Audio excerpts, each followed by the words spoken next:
recognition. Vermin has been in the party for as long as I can remember. You know, he's been a personality for as long as I can remember.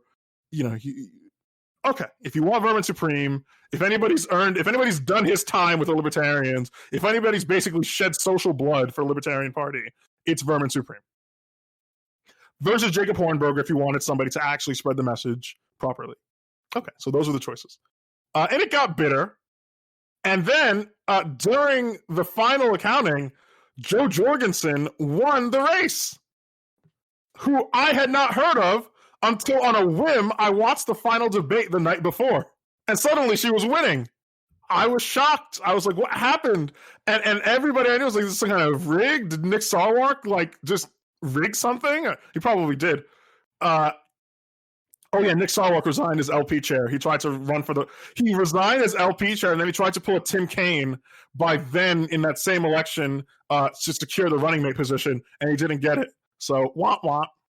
For those who don't know, Tim Kaine actually did that. Those used cars aren't going to sell themselves. Yeah. So, Joe Jorgensen has one absolutely insane view. She believes that the CIA should be reformed. But other than that, Joe Jorgensen has totally acceptable views on everything. I'm not really upset with Joe Jorgensen's being our nominee. Again, I just wish I'd heard of her. I just wish that she didn't just materialize out of thin air. I mean, she was actually, she was the running mate back in like 1988 or something, or 1982 or something like that. Right. She too has been in the party for a long time, but as a total non-entity. So again, her victory was like a total blindside. And libertarians, you know this because libertarians are sharing memes about her, and they're all using the exact same photo of her. There is only one photograph of Joe Jorgensen, and people are using it all the time for every single meme. And people are like, Joe Jorgensen has a real chance of winning this election. I was like, what? What year is it? Hey, listen, I love Jiminy Glick too. I had to check my calendar to make sure it was in 2012. Like, do libertarians? People said the libertarian moment was over, and I say it's not, because if you look at like people commenting on Joe Jorgensen stuff, it really seems like we got a bunch of people who just joined yesterday. You know, we got libertarians like flooding online polls and like messaging local news. Yes, but Marcel, with everything going on in this country, this is exactly the right time because everybody's got libertarian academic political activist in her early 60s who nobody's ever heard of. Fever. Yeah. It's going to sweep the country. In 1984, there's a concept called doublethink, which is when you believe two contradictory things simultaneously. And the example used in the book, or one of the clearest examples, is the fact that Winston, the main character, works in the Ministry of Truth, which means he censors the newspapers. But while he censors the newspapers and changes them retroactively, right? So he doesn't just he doesn't censor newspapers because the party, there's nothing to censor. Rather, he retroactively edits newspapers. So he goes back to old issues of the newspaper and then makes them say that Big Brother predicted what actually happened. So Big Brother's never wrong. The term is correcting the record. Yeah, he corrects the record. And Winston does this, and he also has to believe, once he throws the old edition down the memory hole, that's where that term comes from for those who don't know, he needs to believe that the paper always said that. So Winston really needs to believe that he wakes up every morning, goes to work, and does nothing at all. You see? So that's doublethink. He believes, one, that he has an important job to do, that he wakes up to do every day at the Ministry of Truth, and two, he has to believe that the newspapers are right and have always been right. So that's a doublethink. Libertarians do this. Libertarians will see a poll on which presidential candidate they support, and they will go to every libertarian Facebook group they know, link to the poll, and then say, hey, vote in this poll. And then libertarians will just 60% of people in this poll said that they would support a libertarian for the presidency. And they'll be like, wow, libertarians have an awful lot of grassroots support. We're going to win this time, guys. And then they'll lose. They'll get 0.5% of the vote and say, but those online polls that we won. And I saw them do this in 2012, and I didn't really see I saw the problem, but I didn't really process it. But now it's 2020, and you should really see the issue by now. But we got a bunch of newbies apparently who don't see the connection. It's like, what is happening? Where am I? Am I in college? Am I in grad school? Or am I in high school? I feel like I'm back in high school. What are your thoughts, Dan? I just feel bad for them. I don't want to kick them when they're down, and they're always down. That's the thing. So you never get to kick them. Yeah, this is not a denunciation of Joe Jorgensen. Again. Sometimes it's like, just please, could you get up so we could kick you? Because you're taking all the fun out of it, just laying there moaning. Oh, get up, come on. Yeah, it's like, did you see that video of the Macy's employee getting his shit rocked? Yes.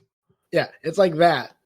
And he's just holding the guy's hand, and then he's holding the guy's left hand, and the guy just cold cocks him with the right hand. And then he switches and holds just his right hand, and the guy just looks at him and then cold cocks him with the left hand. It's like, could you do something? Let's see if we can speed run the rest of this. Yeah, there's not much left. So some guy named Bubba who drives for NASCAR, but is actually partially black. I say that, it's very strange. I identify Bubba as a name that only whites have, despite the only Bubba I know being the black guy from Forrest Gump. Everyone's been doing that. Yeah, I don't understand it either. I'm like the only person who assumed that Bubba would be a black name. So this half black guy who's driving for NASCAR says that somebody put a noose in his garage, and the noose was just the pull string for the garage door. That's always been there. NASCAR, not even like a new string where maybe like his assistant installed it and then he saw it and was like, what's that? Literally just, it would be like if you walked into your your bathroom, and you looked at the shower curtain that's just been there every time you've ever walked in, and you went, oh my God, someone hung up a Klan robe in my shower. NASCAR, I think, has just, I don't know what NASCAR is doing. NASCAR has banned Confederate flags. They have banned advertising from gun companies. They are going full anti-racism thing. And I'm like, who does NASCAR think watches NASCAR? I don't watch NASCAR. Do you watch NASCAR, Dan? Of course I do. No, of course I don't. Right, of course you don't, because you live north of the Mason-Dixon line, right? I mean, the only people... listen, I have been a Yankee this whole time. I know who watches NASCAR. If you're listening to this episode, you know who watches NASCAR. Who does NASCAR think watches NASCAR if you are saying that you can't fly Confederate flags or advertise guns at NASCAR? Explain. At least the NFL, at least I know the NFL, when they were doing their thing, NFL was, I don't want to say normal people, but I'm just going to say it. Normal people watch NFL, right? There are plenty of minority players in the NFL. There are plenty of minorities who watch the NFL. And not only this, the NFL and the NBA is majority black. It makes sense for NBA to be super sensitive to the cares of black people, right? Obviously. Anybody who says, like, oh, the NBA is getting woke, shut the fuck up, right? NBA has to be woke. It would not exist, right? NFL, same deal. And both of them are trying to expand into China, right? So there's like a double layer of it's not American-style wokeness, but sensitivity towards groups other than straight white men, right? Because remember, if you're a straight white man and you want a sport that caters to your interests, according to the left, that is white nationalism. I'm begging them to stop telling you that, but that's what they're telling you. NASCAR, though, only one type of person watches NASCAR. I don't know who they think they're going to get money from. Do you think that some immigrant family in New York is going to just sit down in their Brooklyn apartment and just say, like, hey, kids, get around, sit at the couch. We're going to watch NASCAR together. That's never going to happen. You can't get that woke. And not only that, the reason you get woke is to keep advertisers. But NASCAR is keeping advertisers out. The advertisers who will pay the most. I have no explanation for this. I'm not alleging a conspiracy. I just don't know what they're thinking. Do you have any thoughts, Dan? No. All right, let's move on to the next. Speaking of advertisements, Google has demonetized Zero Hedge. So I don't read Zero Hedge at all. Dan, do you? When you say, do I read it? I don't go there and read it, but I've read a lot of articles from it because I mean, I've been write. on Zero Hedge, but so I do read it indirectly, but I don't go there to read articles. Zero Hedge has been demonetized by Google. I mean, their AdSense ads, in theory, can still show up on Zero Hedge. Google will still track that you went on Zero Hedge and cater ads accordingly, but Zero Hedge will not get paid for those ads. Nothing to say about that. If you're listening to this, I'm sorry, I assumed a lot. If you're listening to this podcast and you don't know what Zero Hedge is, that's actually totally fine. Zero Hedge is a right-wing. It's not a news aggregator like Drudge, right? It's more of a blog. Yeah, it's more of a right-wing blog.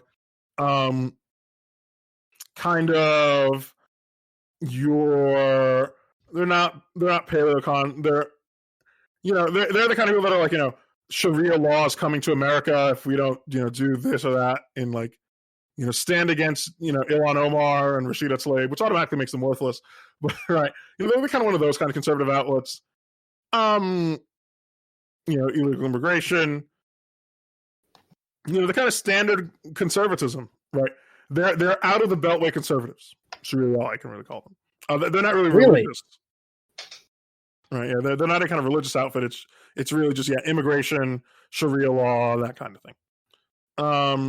Is that your impression of them? Yeah, am I wrong? So I don't follow them, but literally every time I've ever seen anything from them, it's like sort of Peter Schiff type, like about the Fed and inflation and the business cycle. Okay, man, I don't really go there particularly often, but that was just the vibe I got of Zero Hedge. Neither of us know enough about this. Yeah, I don't really know enough about it. I know what's important. I mean, the important part of this, if anybody who's listening wants to go and read Zero Hedge, tell us about it or something. But yeah, it's these right-wing news demonetized by Google. That's really the important part here. And importantly, it's most emphatically not any kind of white supremacist. I mean, I don't even need to disclaim this. It's not a Nazi, website. Right? What am I even saying here? Next, so some members of our audience might have heard of a site called Slate Star Codex. You might be aware of like the online rationalist community. If you're not, I'm not going to be the one to describe it on air because Dan will laugh at me. But suffice to say, Slate Star Codex is a blog / forum where they talk about psychology and the way to think about things. If you are the kind of person who travels in Eliezer Yudkowsky or Brian Kaplan or Robin Hansen or any of those kinds of circles, you might have heard of Slate Star Codex. Yeah. I've already forgotten the guy's actual name. Oh, yeah. Scott Alexander. Scott Alexander. Yeah, so New York Times. That's his first and run a story on Slate Star Codex, and then they said they were going to. The reporter warned the guy who runs it, who goes by the name Scott Alexander, that they were going to publish his full name. Quote, their policy is to always give people's full names, which is not true. If that's true, I demand that the New York Times give me Banksy's full name. Obviously, they won't. It's silly for me to even say that out loud, but like they're doing it for just because it's they're journalists and they are evil, and they're evil because they're journalists. So Slate Star Codex has just deleted his blog entirely and said he's doing this the way he sees it. Either the New York Times will just not run the article, or they'll run the article and then have to point out that the blog no longer exists because of them, right? Because anybody who reads the article says, oh, I should check out Slate Star Codex, will see the only blog post is him saying, New York Times is threatening to my safety by revealing my real name, so I'm deleting this blog. Oh, because apparently Scott Alexander works as like a psychiatrist. And since he's really well known as this guy in Slate Star Codex, he doesn't want any of his patients knowing who he is or anything like that. Scott Alexander, again, I shouldn't really need to say this to anybody who's listening to this podcast. Scott Alexander is not in any way a racist or anything. But since Scott Alexander, like, he talks about psychiatry and psychology, and he is a psychologist. He never talks about his patients directly. Nonetheless, he shouldn't even need to justify himself. But no, he doesn't. You don't want your private blog to be seen by your patients, You because don't want then your patients reading your